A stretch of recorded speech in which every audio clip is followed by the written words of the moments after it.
que je ne publie plus aussi fréquemment de vidéos ces derniers temps. Il me semble qu'il était normal pour moi de vous retrouver dans une vidéo blabla pour vous expliquer un petit peu tout ça, vous expliquer tout ce que je fais dans ma vie ces dernières semaines et les raisons pour lesquelles je ne peux plus vous tourner autant de vidéos que d'habitude pour le moment, puisque je compte bien retrouver une stabilité dans la publication de vidéos ASMR.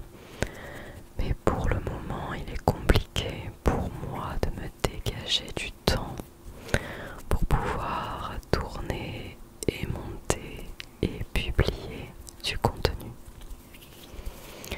Alors, outre mes petits bruits de main, j'ai récupéré des petites choses qui nous appartenaient à ma sœur et moi lorsque nous étions petites, notamment une mini Converse en porte-clés qui fait un bon son pour accompagner tout mon blabla. Alors, comme généralement la plupart d'entre vous apprécient le fait que je parle un petit peu de mon métier de professeur des écoles en maternelle, il me semblait que j'aurais pu vous raconter tout ce qu'il s'est passé ces dernières semaines.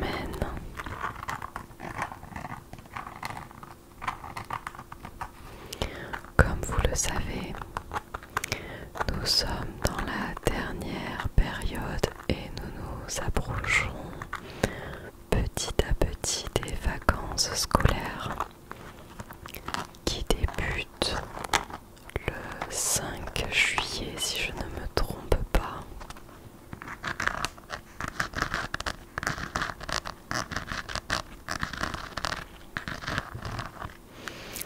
Et chez nous, nous faisons partie de la zone C. Donc, depuis les dernières vacances d'avril, cela fait maintenant 9 semaines consécutives que nous avons classe et il nous reste encore 15 jours avant les vacances d'été. Nous allons entamer notre 10e semaine et je vous dis cela pour vous expliquer à quel point les élèves sont épuisés. Les élèves sont épuisés et les enseignants le sont tout autant.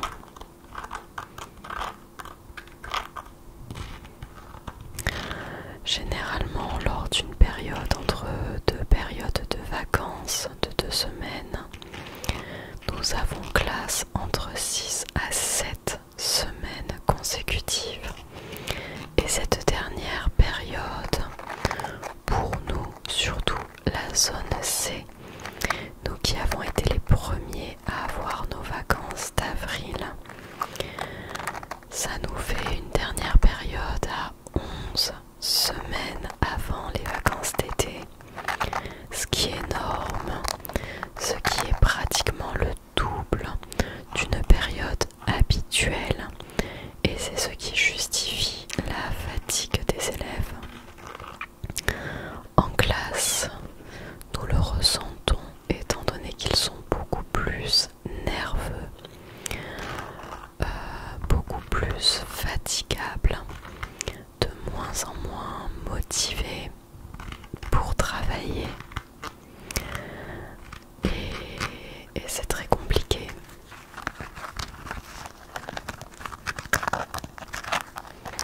Puisque nous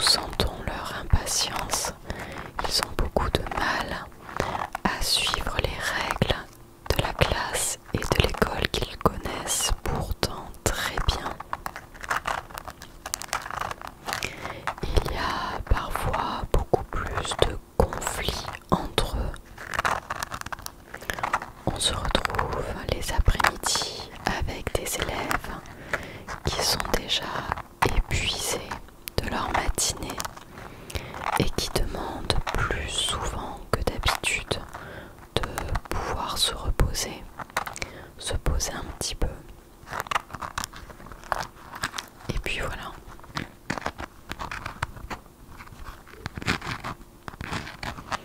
Du côté des enseignants, nous avons aussi beaucoup moins de patience. C'est très difficile pour nous de mener des apprentissages avec des élèves qui sont beaucoup moins réceptifs,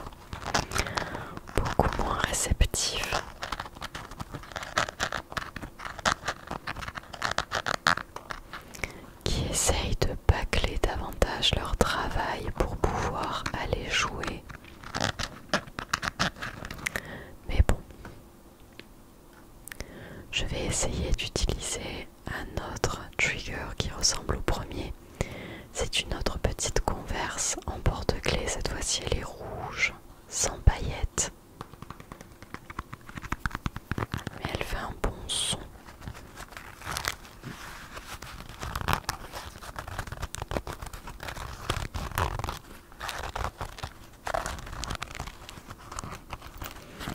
De notre côté, outre les temps de classe, nous avons enfin rendu tous les livrets de compétences des élèves à leurs parents pour qu'ils puissent les consulter et nous les rendre par la suite. Donc ce sont des livrets qui recensent toutes les compétences qui ont été validées durant l'année. Et en parallèle de ces livrets, nous proposons durant 2 semaines des créneaux horaires pour pouvoir rencontrer les parents et échanger au sujet de leur enfant.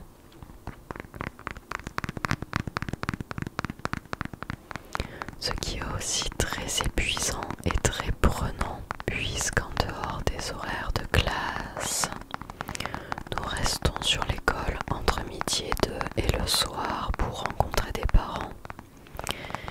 Il me semble que moi seule, de mon côté, j'ai dû rencontrer une quinzaine de parents, donc vers une quinzaine de rendez-vous parents-prof qui durent chacun entre un quart d'heure à 20 minutes.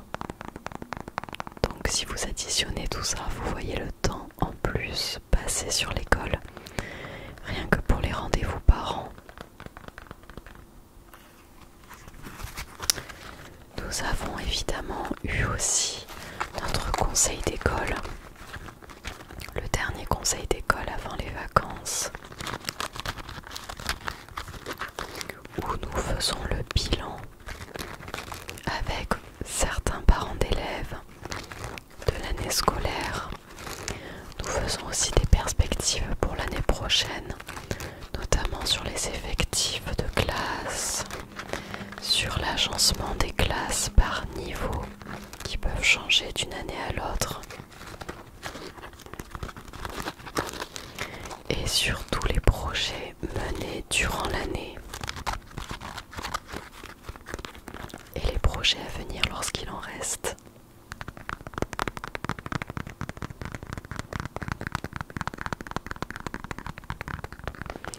Aussi, nous avons eu une dernière sortie au cinéma, mais également notre fameuse sortie de fin d'année pour toute l'école dans un parc d'attractions qui aussi était un parc où nous pouvions visiter des animaux de la ferme notamment. Les enfants étaient ravis, mais pour les adultes, ça a été très prenant, très fatigant. Je vais prendre maintenant une sorte de mini Barbie qui a les cheveux en pétard, que j'ai aussi retrouvé dans des anciens petits jeux lorsque j'étais enfant. Étant donné que j'ai fait un vide-grenier récemment avec ma mère, nous avons fait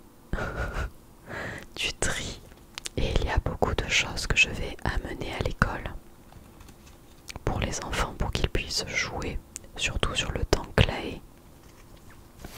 Donc voici la petite poupée. Mais oui, je vous disais que pour les parents, accompagnateurs et les adultes de l'école, cette journée a été très très épuisante. Il y avait énormément d'écoles qui participaient à leur sortie de fin d'année dans ce même parc, le même jour où nous y sommes allés. Dans notre école à nous, il y a 6 classes de maternelle qui sont toutes sorties ce jour-là. Et comme l'encadrement des élèves devait être optimal pour ce jour, nous avions chaque enseignant le droit à 4 à 5, entre 4 et 5 parents accompagnateurs pour cette sortie. En plus de notre ATSEM, en plus de nous-mêmes forcément l'enseignant de la classe, et en plus aussi de certains AESH, c'est le personnel de l'école qui s'occupe d'enfants à besoins particuliers, notamment d'enfants en situation d'handicap ou pour des enfants qui présentent d'autres troubles de diverses natures. Donc nous étions beaucoup d'adultes. Nous avions chacun un groupe de 4 à 5 élèves à surveiller. Et on a enchaîné les attractions, les visites des animaux. Il a fait très chaud l'après-midi. Je crois qu'il faisait 27 degrés, voire plus peut-être. Donc les enfants qui couraient partout nous réclamaient régulièrement d'aller boire. Mais c'était sympa. En tout cas, ils étaient ravis de leur journée. Mais c'est vrai que pour tout organiser et tout gérer du point de vue de l'adulte, pour nous ça a été très fatigant, très épuisant. Mais heureusement, nous n'avons perdu aucun enfant.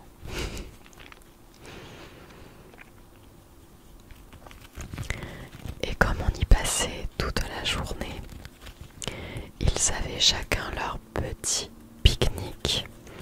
Donc nous avions dû gérer les repas, les aider à ouvrir tel ou tel emballage, pour certaines petites sections, aussi les aider à manger, à ouvrir leur brique de jus par exemple. Mais c'est vrai que ça, fois une trentaine d'élèves, ça fait beaucoup, sachant que nous devions manger en parallèle nous aussi notre repas. Mais bon, ça a été. Ça a été, mis à part les quelques parents qui avaient tout simplement oublié qu'il y avait une sortie ce jour-là. Donc certains parents avaient oublié d'apporter un petit pique-nique pour leur enfant, ou bien certains parents, et ça m'étonnera toujours, qui donnent à pique-niquer à leur enfant un simple paquet de gâteaux ou un petit quignon de pain avec quelques petites tomates cerises à grignoter. Mais rien de bien consistant, et parfois certains élèves nous disaient qu'ils avaient de nouveau faim dans l'après-midi. Donc c'est un petit peu compliqué à gérer étant donné que de notre côté, nous n'avons absolument pas le droit de donner quoi que ce soit aux élèves, que ce soit à manger ou à boire en particulier. Ils ne doivent manger que leur repas qui leur est donné par leurs parents. Et c'est de même pour le goûter.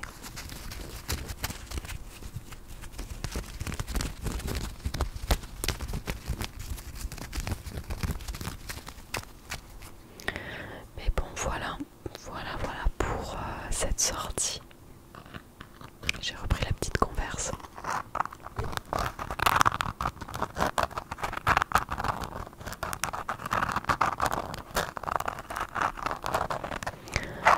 Et très bientôt,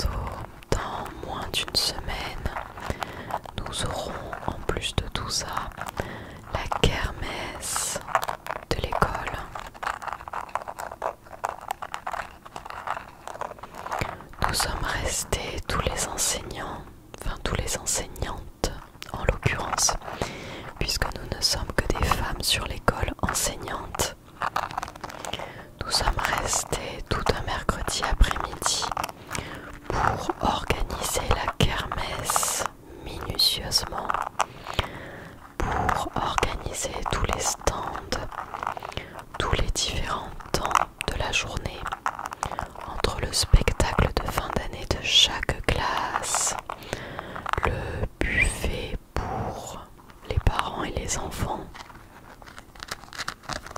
les différents stands de jeux, notamment la pêche au canard, le chamboule-tout, toutes les choses que l'on peut retrouver à une kermesse d'école. Donc les journées sont très chargées entre les rendez-vous avec les parents, les réunions internes entre enseignants, le suivi des apprentissages qui est de plus en plus difficile avec des élèves qui sont de moins en moins réceptifs. Mais ça va, on tient le cap. Il ne reste plus que 15 jours et nous avons de la chance. On a de la chance étant donné qu'il ne fait pas encore très très chaud. Alors de notre côté, dans notre vie personnelle et notre avis personnel, nous aimerions voir davantage de soleil et un temps beaucoup plus estival, étant donné que nous sommes maintenant dans l'été, en été. Mais pour tout ce qui est de la classe et des enfants, nous sommes quand même chanceux d'avoir des températures qui restent très agréables à supporter pour le moment,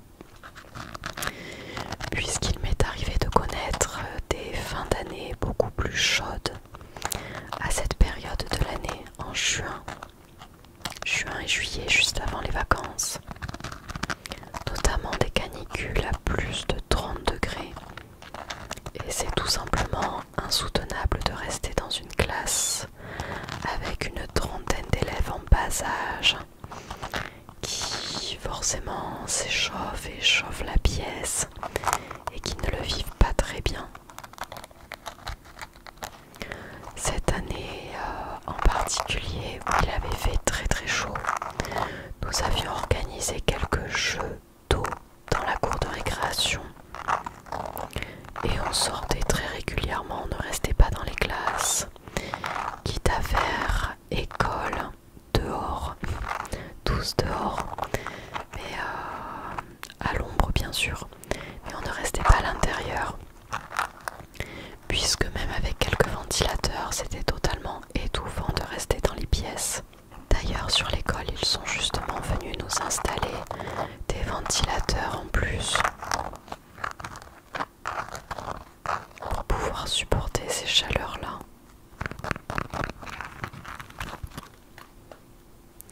Alors, je vais terminer cette vidéo un petit peu avec du page turning. Vous m'aviez demandé certains de faire un petit peu de page turning dans des magazines, dans des bouquins. Et étant donné que nous arrivons en fin d'année scolaire, je souhaitais proposer à mes élèves divers mandalas et coloriages. Des activités qui soient très tranquilles et à la fois très minutieuses. Par exemple, pour ce style de coloriage qui demande beaucoup plus de temps et de détails avec des crayons de couleur très fins. Je trouve justement que ce style de petits coloriages sont des ateliers vraiment très calmes qui sont vraiment bien pour les après-midi. Justement lorsque les enfants sont assez fatigués, lorsque les températures sont assez chaudes. Donc j'ai plusieurs petits carnets de ce style que j'ai tout simplement trouvé chez Action pour la plupart, qui sont des petits mandalas pour enfants.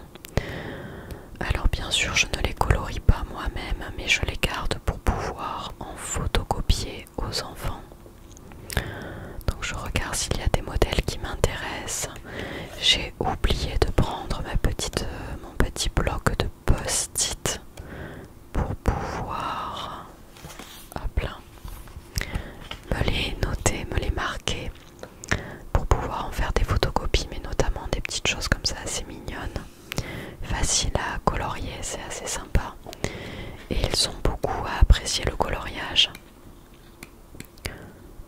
pense que je vais prendre celui de la petite ferme qu'on a vu. Peut-être celui-ci aussi, avec des arbres et des petits champignons.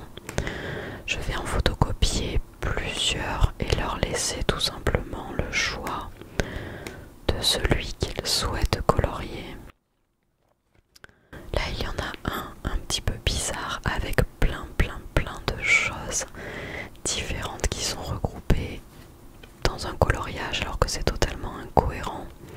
On a des étoiles de mer avec des robots, avec des toiles d'araignée, avec des coccinelles, on dirait un phare ou un petit château fort. Enfin, il y a tellement de choses différentes. Donc je pense que je vais rester là-dessus. Peut-être prendre aussi quelque chose comme ça, là, comme celui que je vous ai montré. Des fleurs avec des motifs très détaillés. Tac. Celui-ci aussi je l'aime bien, mais je ne sais pas ce qu'ils ont avec ces petits carnets de coloriage. On a des planètes Saturne avec des anneaux mêlés à des lamas et des cactus, mêlés à des renards. Tout est incohérent dans ces coloriages. On a aussi tout un panel de cactus, mais je ne suis pas sûre que ce style les intéresse. Mais celui-ci, les cactus avec les petits renards, ils sont sympas aussi. C'est celui qu'il y a en couverture. Donc je vais certainement proposer des mandalas de ce petit carnet là. J'en ai d'autres. J'ai celui-ci, un peu du même style. Je sais pas pourquoi j'ai du papier qui dépasse. Alors, j'ai l'impression que celui-là, celui-ci est très sympa. Il y a plein d'animaux de la savane, super mignons. Mais les dessins sont tout petits. Je ne sais pas s'ils vont réussir à les colorier, peut-être plus pour les grandes sections dans ce cas-là. Tac, on a beaucoup de choses avec des animaux. Ici on a des petits lions, des petits koalas, des petits serpents et girafes. Ah, celui-là je l'aime beaucoup.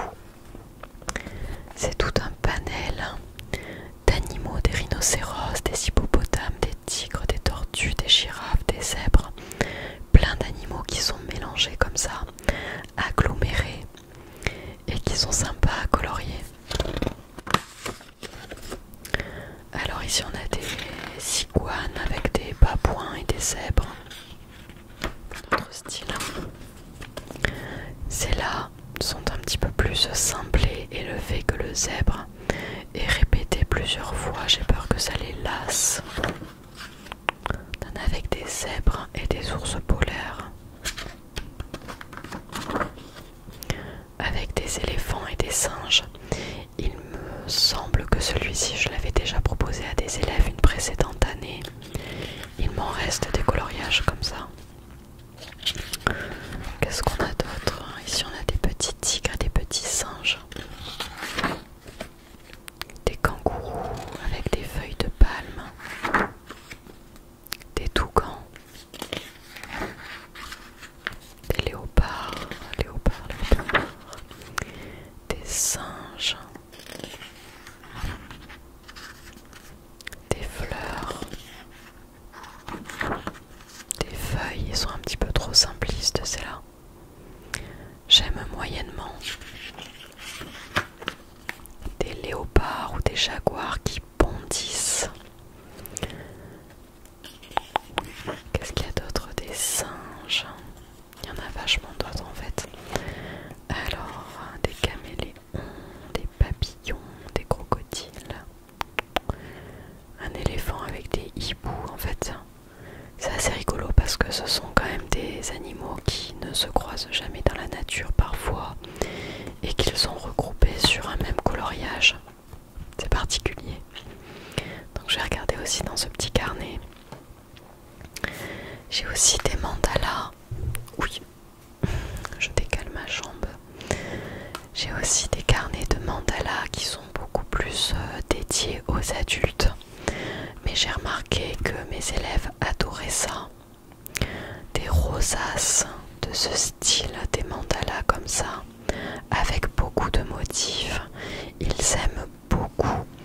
La semaine dernière, je leur en ai proposé dans ce style de différentes sortes. Ils avaient le choix et ils ont adoré ça. On a notamment des jolis papillons en mandala. Là c'est quoi, une tête de loup, de renard? Je ne sais pas. Un ours? Non, pas un ours. Alors qu'est-ce qu'on a? On a vraiment de très belles rosaces et mandala. Donc je pense que je vais leur en proposer aussi de ceci. Qu'est-ce qu'on a de joli ici? Celui-ci fait partie des carnets que j'avais utilisés dans une précédente vidéo coloriage en ASMR que je vous avais tournée. Donc j'avoue que j'évite finalement de les colorier pour certains, puisque je préfère les garder en modèle et les proposer à mes élèves. Vous voyez, c'est celui-ci que j'avais commencé à colorier dans une vidéo et que je n'ai toujours pas terminé, pardon. Mais on a des chevaux, un peu comme ceci, pour ceux et celles qui adorent les chevaux. Alors là on a comme un scarabée ou une lucane, c'est quand même assez particulier. Là aussi on a tout plein de papillons agglomérés, c'est plutôt sympa. Mais encore une fois un petit peu difficile à colorier. C'est pour ça que je prends le temps quand même de les trier selon leur niveau de difficulté à colorier. Mais il y en a des vraiment cool. Puis je pense tout simplement que je vais en prendre des simples et des un peu plus complexes. Par exemple cette jolie grenouille remplie de fleurs, ça peut être sympa. Et je pense que ça peut leur plaire. Tout ce qui concerne des animaux. Ce petit hibou aussi. Cette chouette est très jolie. Chouette ou hibou, je sais plus trop ce que c'est. On dirait qu'il a des petites oreilles, donc c'est plutôt un hibou. Hibou, hibou. Et après on a de belles rosaces en fleurs comme ceci. De beaux mandalas. Voilà. Et le dernier petit bouquin que j'ai ramené, il vient aussi de chez Action, il me semble. Un coloring book qui est beaucoup plus classique. Ce ne sont pas des mandalas, mais des coloriages classiques sur le thème de l'océan. Il y a beaucoup de choses. Alors j'avoue que je n'aime pas trop photocopier ce style de coloriage où il n'y a pratiquement rien du tout à colorier et où il suffit simplement de prendre une seule couleur pour faire le coloriage. Ça me plaît moyennement.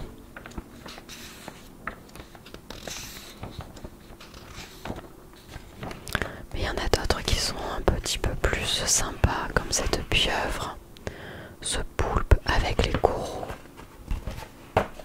Qu'est-ce qu'il peut y avoir? Alors ce bouquin de coloriage, ça fait un moment que je l'ai acheté. Il me semble que je l'ai acheté il y a même plus de 2 ans, peut-être. Donc à voir. Mais je me rends compte qu'il n'y a pas grand chose en fait. Ah, ça c'est plutôt le style de coloriage que je leur proposerai. Avec beaucoup plus de détails. Ce petit hippocampe est super sympa. Peut-être que je vais leur proposer celui-ci. Après, généralement, lorsque ce sont des animaux qu'ils ne connaissent pas, ils sont moins attirés par ces coloriages-là. Alors que si je leur propose un dauphin, vous pouvez être sûr que les 3/4 vont vouloir le dauphin et non pas l'hippocampe. Ah bah tiens, en parlant de dauphin, il y a celui-ci qui est pas mal, qui demande un petit peu plus de détails pour le coloriage. Peut-être que je proposerai celui-ci. Hop là.